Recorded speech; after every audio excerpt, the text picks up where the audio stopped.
یادی پدر. هرگه کنم یادی پدر، بر لرزه می آید دلم. گویا که لرزان می شود هر چوب و سنگی منزلم. من یافتم جاه و جلال، هستم ز نعمت بی نیاز. آید صدای نوش باد از گرد دسترخوان باز. از خوان من اما پدر، یک برده نان ناخورده رفت.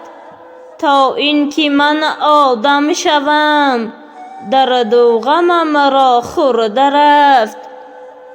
گر زنده می بود این زمان، بر دوش می برداشتم.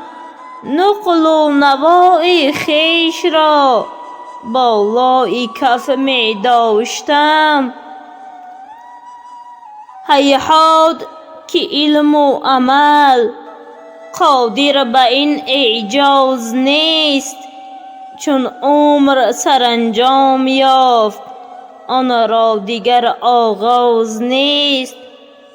فرزندها دارید عزیز، یک عمر گفتاری پدر.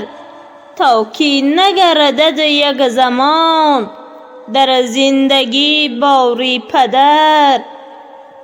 باشد گرانتر سختتر، ضرب سخن از ضرب تیغ. حرف خویش را بهر او، هرگز مداریدش دریغ. تا که ز اندام شما، خود را جوان بیند مدام. باور کند که در جهان، دارد نشانی بر دوام.